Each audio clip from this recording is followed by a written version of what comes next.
Good afternoon, this is Sandy Brown. Welcome to my channel. I am a paralegal criminal justice major. Here I have my associate's degree in criminal justice. So today I am doing this video. This video is about the different types of hackers, because I'm pretty sure a lot of people are wondering how many types of hackers are there, what they do, is is hacking legal or illegal? Well, to answer the question, is hackers legal or illegal? You do have illegal hackers, but you also have legal hackers. Now, when I was in school obtaining my criminal justice degree, I had to write several papers. So one of the papers I chose to write about was the different types of hackers, because I was curious to exactly how many types of hackers. And when I tell you, after writing this paper, didn't realize that there were so many different types of hackers, and that they even have certain techniques some hackers, do certain techniques some hackers use on obtaining information and data. So we're going to go into it. So now, I'm pretty sure everybody here in the United States and across the world is familiar with the one infamous hacker, Edward Snowden.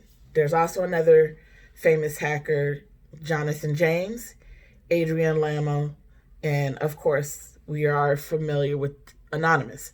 So, as I said, there are legal and illegal hackers.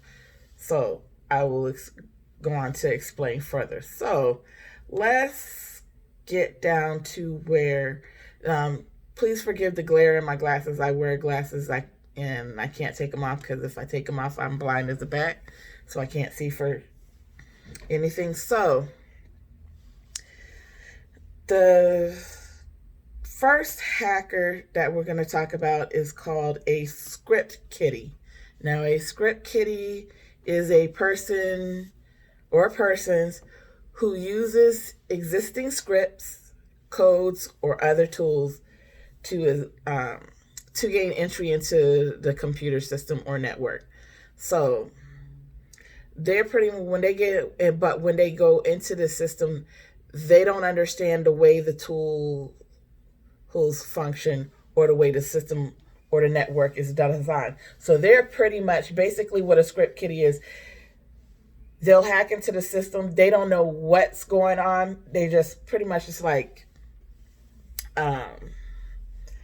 they just winging it. It's like, let me see if I could get into this, if I could use this script, if I could use this code, what have you. So basically, script kiddies are hackers who just hack the system just so they can hack the system. They really don't care how they get into the system. They just want to see, let me see if I can hack it. And also another thing, what you need to know about script kiddies, once they get into the system, they do tend to vandalize the websites. So basically, in the cyber community, script kiddies are known as non-serious hackers. Basically, they're just getting in there to figure out if they can hack, and it's like, okay, can I hack into the system? They hack into the system. I'm like, okay, I hacked into the system. Let me trash the website. So that's the ones that if your website crashes, that's probably a script kiddie. Next we have, which is the most, this next hacker is the most common hacker. It's a white hat hacker. Yes, there's actually different color hats for hackers. So the white hat hacker is pretty much defined as a computer security specialist who breaks into the protected systems and networks to test and assess their security. So basically, a white hat hacker is the white hat hacker is a legal hacker. So what they do, what happens with a white hat hacker is a Fortune 500 company will contact them, will hire them to legally hack hack into their system to see what precautions this company needs to take to make their system hack proof, which I don't think anything is hack proof because, you know, one of the hackers that I'm going to mention, they pretty much could get into anything and everything. So a white hat hacker is a legal hacker. And like I said, they've been used by Fortune 500 companies to hack their system and give them advice to how to protect their system from it being hacked. So moving right along. So since we got the white hat hacker, of course, you know, excuse me, I had to take a sip. Of course, you know, the next type of hacker is the black hat hacker. Now, the black hat hackers are a person or persons who attempt to find the computer security vulnerabilities and exploit them for personal gain. So this would be a black hacker would be considered an illegal hacker.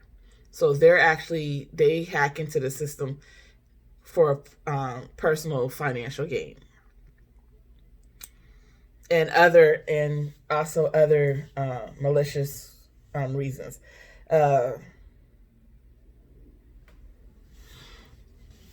So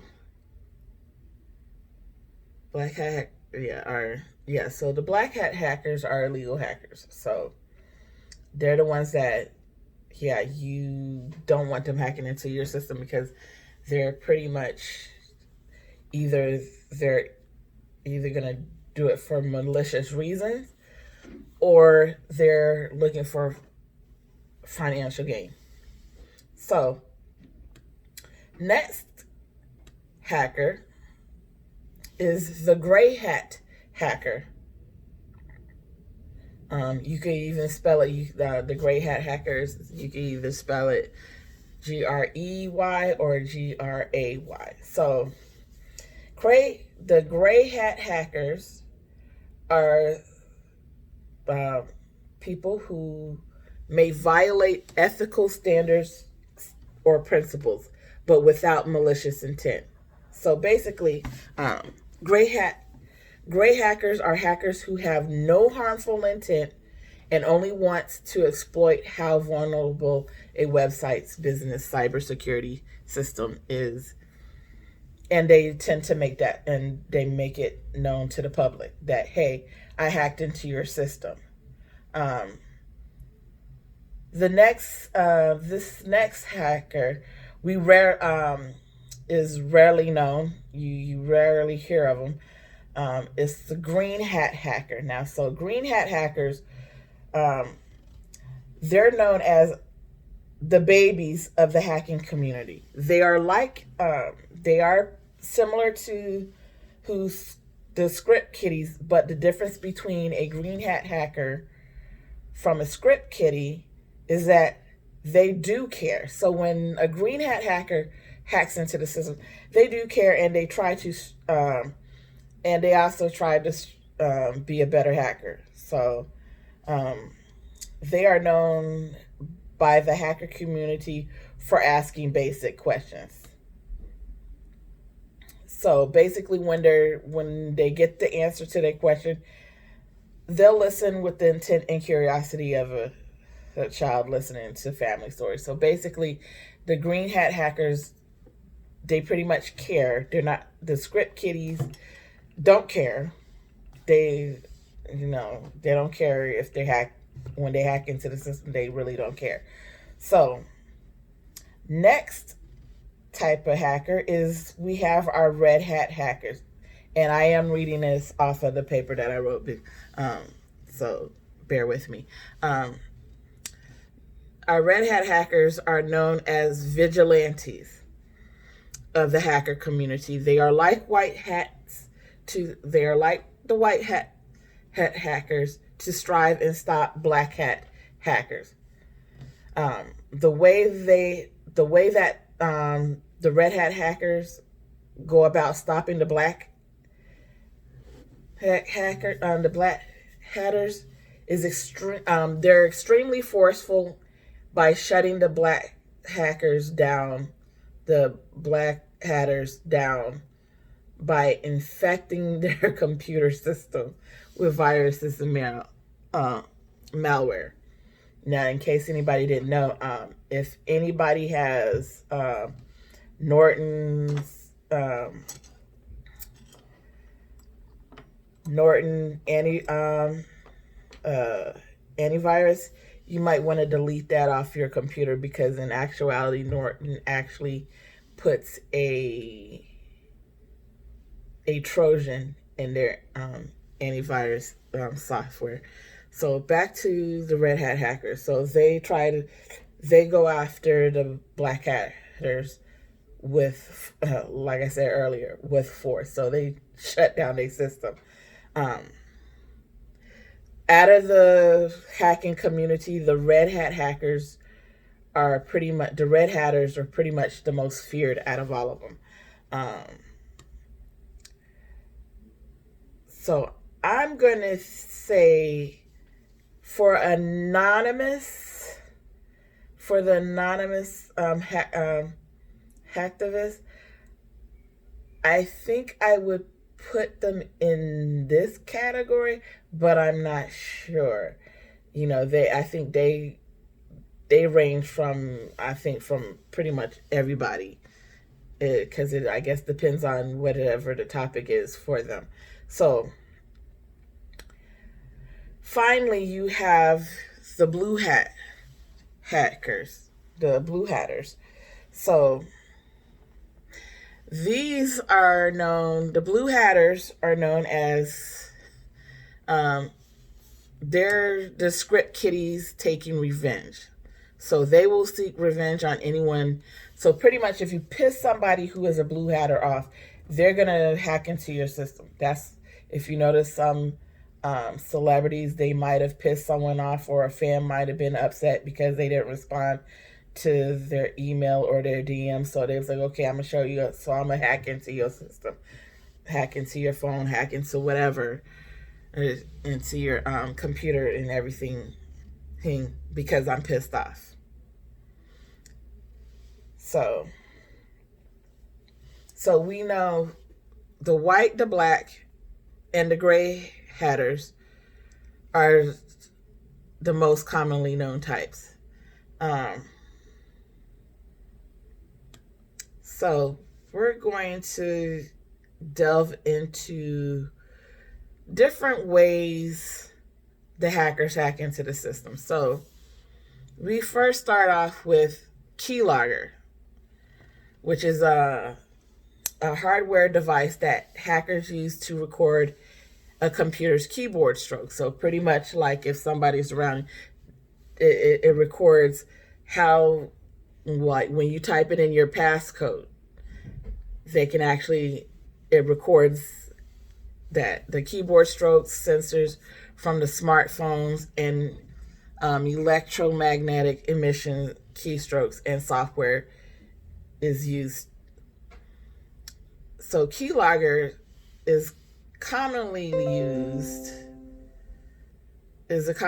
software. They record key sequences, strokes of your keyboard into a log file on your machine, also known as the keyboard capturing. It can either be software or hardware. So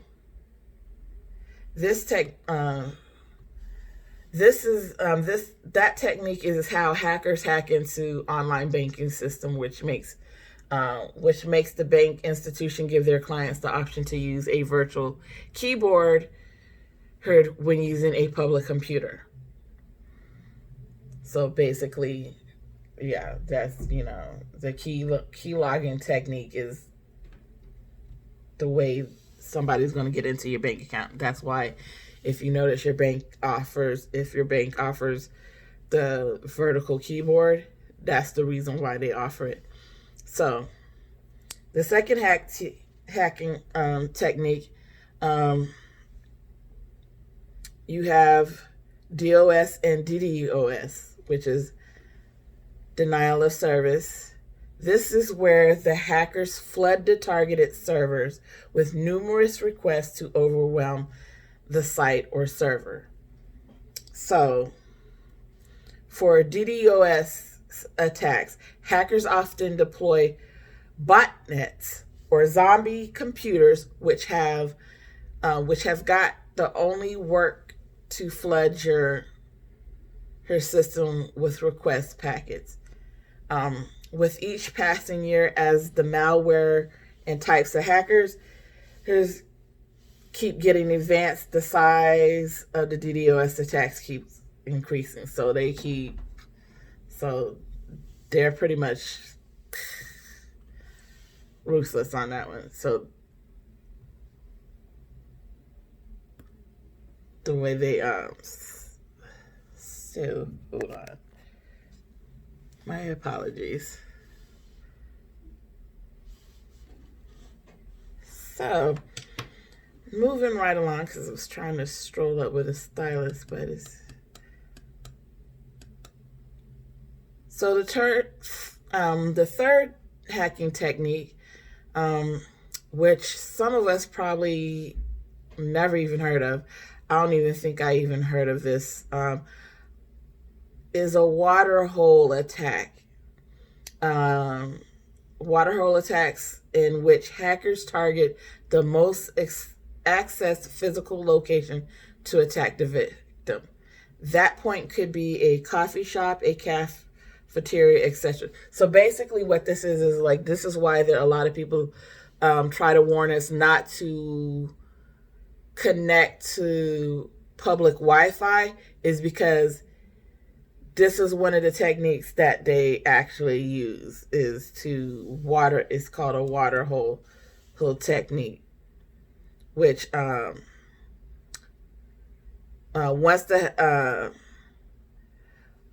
the hacker has figured out the victim's timing, they end up creating a fake Wi-Fi access point and modifies the victim's most visited website to redirect them to the victim to get their personal information. So basically, once they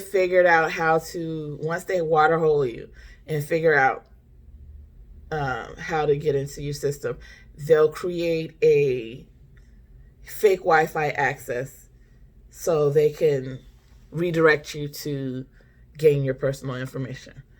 Fourth hacking, and which this is another hacking technique, is the fake WAP. Not to be confused with the song WAP, but the fake WAP. This is where the hacker is in an area where there is public Wi-Fi, hence why they said we should never connect to public Wi-Fi, and they create fake WAP. Once the victim connects to the fake WAP, the hacker can retrieve the victim's personal information. Of course, we all know about this hacking technique called phishing, which is the deadliest hacking technique used out of the commonly used techniques. And of course, everybody knows the phishing. You get those lovely little emails where you click on that link and then it takes you to a website, and next thing you know, your personal information, someone takes your personal information. This is where the hacker replicates the most accessed site and traps the victim by sending that spoofed link. Once the victim tries to log on or enters some data, the hacker gets that private information of the target hit using the Trojan running on the fake site. This is why I said earlier, if you have the Norton antivirus, you might want to get rid of that off your computer or your phone, because Norton actually puts a Trojan in their antivirus. Now, the only type of Norton you want to keep on your computer is the firewall, but the antivirus is to protect your computer. Take it off if you have Norton antivirus, because that has a hidden Trojan in it. So, of course, phishing also, they lock the target files, send fraudulent advertisement, and spread it on the over the computer. There have been a couple of times I think I still get phishing emails. I still get phishing direct messages. So where they're phishing for some.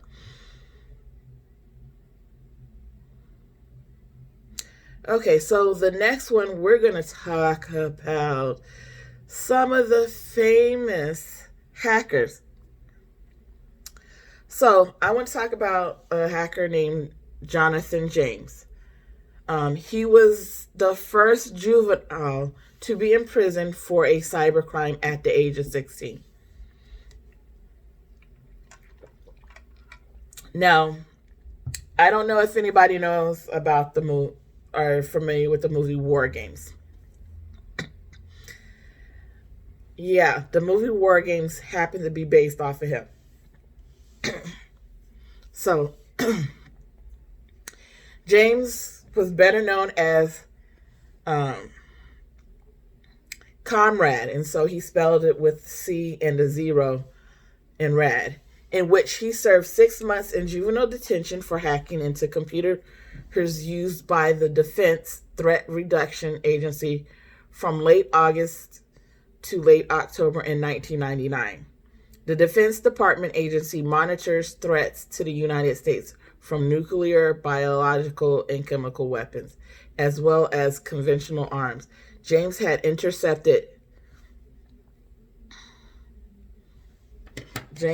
hold on a minute.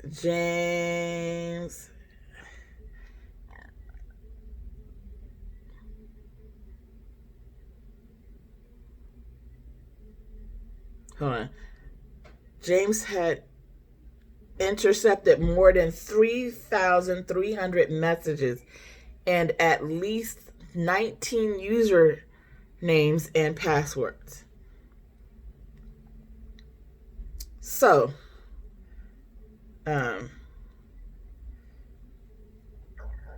of course, we all know,